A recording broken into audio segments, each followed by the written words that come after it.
1-0, no matter how you draw it up, against a really good Auburn team. I thought both teams played really well. Great environment, thankful to our fans. A game that I know I'll remember forever, just the way it ended.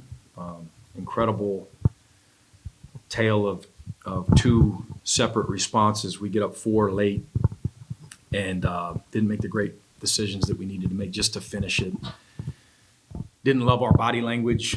Guys were smiling. Love it. I want our guys to have fun. In fact, that's what we wrote on the whiteboard right before the game. Hey, let's just play hard as heck and have fun. And you guys have earned it. It's why we're here. But you can't smile till it's over, and it wasn't over. And they made some huge plays. Very, very difficult to defend. And then the way that we responded to that negativity, to that, oh my gosh, wow, what an enormous shot.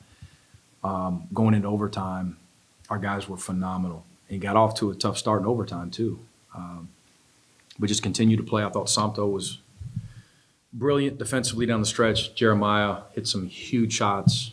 But just collectively moving forward with 18 of these, you may have another 8 or 10 of those where it's 1 possession, 2 possessions down the stretch, and the decisions you make could cost you or get you a W.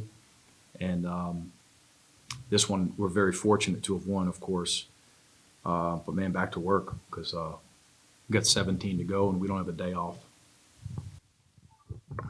Mike, I want to talk some more about that. At the end of regulation, they hit the shot to tie the game. You see the guys, shoulders kind of dropped a little bit Sure. to get back, to the huddle there. Just more on kind of just what did you say to your guys at that moment to get them back up and focus on what's happening? Yeah, it's what we've been talking about since June. And we all have culture meetings, all of us, in any sport at this level, I'm sure, and everybody in our league. And we talk a ton about how you handle positivity. We didn't handle it really well down the stretch. How do you respond to it, right? And how do you respond to a big play or two or against you, or an 8-0 or a 10-0 run or a tough call? And all of that was involved in those scenarios. Are we built for this or are we not? And our guys, again, were terrific in overtime.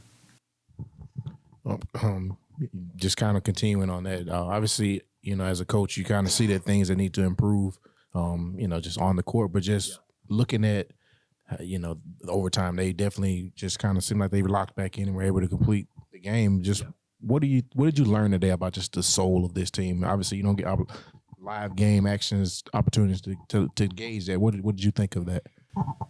It just kind of confirmed, honestly, our team is really competitive. We're very resilient. Jeremiah Wilkinson is extremely confident. Samto Surreal is an elite defensive player. And we got other pieces, other guys that continue to get better. Smurf Millender. We've got a really strong bench. We've got great depth. We play multiple guys. So just confirmation of all that. You go back. We've had a couple good wins. Played really well against Cincinnati in the second half. Clemson's really good. It could have gone either way.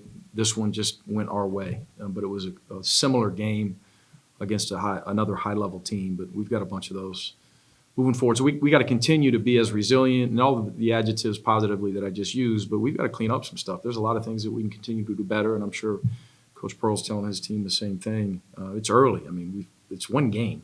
And I know this, the 23 offensive rebounds isn't going to translate to a lot of wins. We've got to fix that. We can't just bank on scoring 104 in a bunch of these SEC games.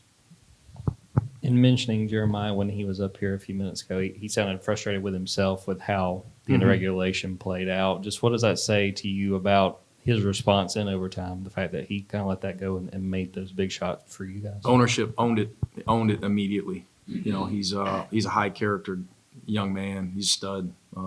He's still talking about in the hallway when he walked out to go to the training room. I messed up late in the game. But that's how you get better. You own those mistakes, and there's probably 20 things that I could have done better today too. But that's what we talk a lot about as a program, is growth.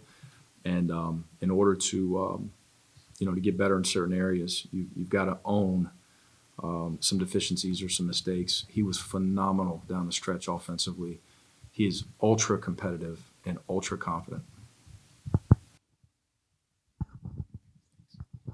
Yeah, Mike, like you were talking about, played a couple tough opponents. It's, I guess maybe a bit of a midterm test opening the SEC with a team like Auburn. Can you just talk about what it means to get a SEC opening win in your arena in that fashion? Yeah, beats the alternative for sure, Mike. Just the opportunity to win, to learn a bunch of things in a close win after it could have easily gone the other way,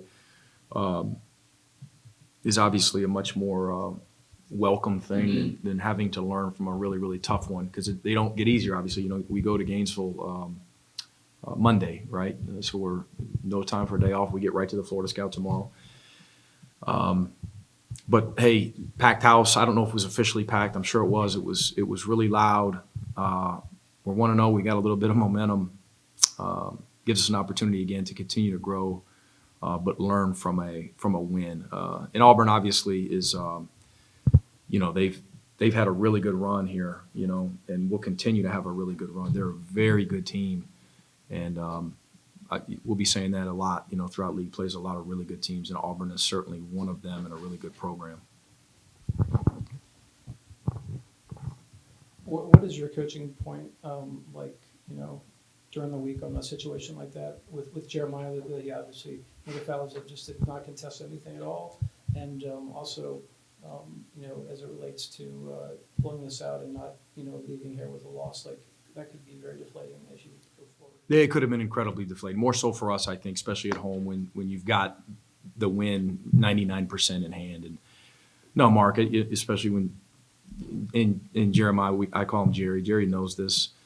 And again, he won us the game in overtime. I love coaching him, but we play a lot of 4-minute and 2-minute games and put ourselves in these scenarios really since late September.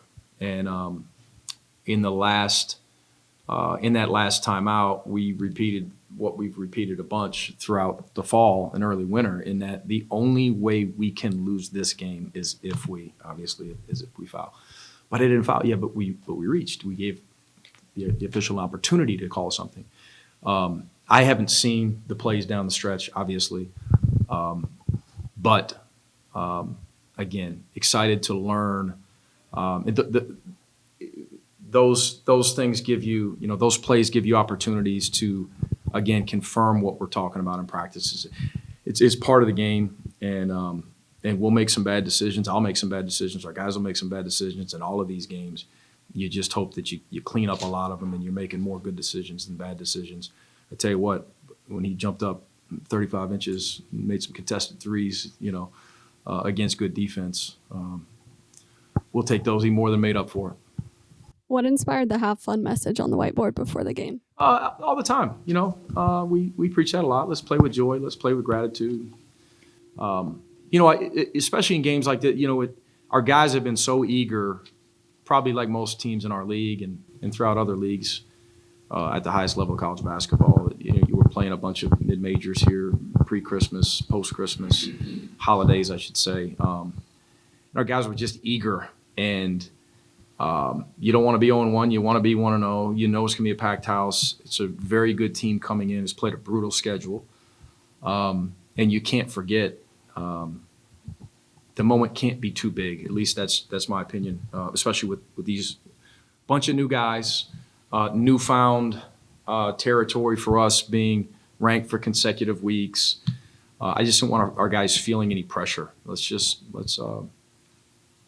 fly around and have some fun. And these guys are pretty good when we're doing that. As we continue to clean up some stuff offensively and defensively, we'll continue to get better. Coach, first, congrats on the wins. 2 parts for me. 1, what kind of confidence can this do for that locker room? And 2, it's the first victory over Auburn in 3 years. Can you speak to that?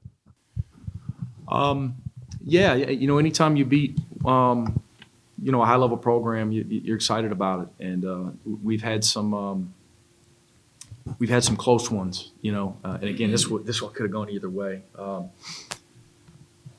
But it could have been deflating, obviously, and we'd have to have an even bigger response, since we've used that word so much in this presser, with a loss. So hopefully, the way we played down the stretch, especially offensively, and we got 2 or 3 stops there late. Hopefully it gives us some confidence moving forward. Because you got to play with confidence. You got to play with a little bit of swagger in this league down the stretch to claw out some of these close wins. Last 2 here. Coach, from a media standpoint and also from a fan standpoint, this kind of felt like March Madness. Does that translate into anything for you looking toward the future, say down the stretch? Can you use this game here once you get to that point? Yeah, no question. And most of our league are March competitors, in my opinion. We'll see how it all shakes out. But Auburn, there's no question, is a top 25 team, a team that'll play in the NCAA tournament. And so this helps prepare you. It helps you get better. It's obviously more than a quality win. And we got more on the slate. So we again, Clemson, I think, will play in the NCAA tournament, and just couldn't quite get that one. Had our chances. So this was a high-level win for us. Well, I don't think we're going to get you before you go the road trip. I know you probably can't wait to talk about going back to Gainesville, an opportunity to play. I actually am. I'm actually excited to see some. Well, I was going to ask you, what's different about playing on the road? You always hear about winning at home and stealing one on the road. Is this an opportunity? You look at it as opportunity game, and what do you tell a lot of the transfer guys that maybe haven't had an opportunity to play in this kind of environment? Yeah, we'll fly around. We'll play. We'll play hard. We'll be prepared. This team's got a pretty healthy level of intrinsic confidence, and you'll need that to be competitive down there against a team that is coming off a national championship. We got to be better on the defensive glass to have any chance. I know that, but it's a great opportunity for us. We'll have fun with it.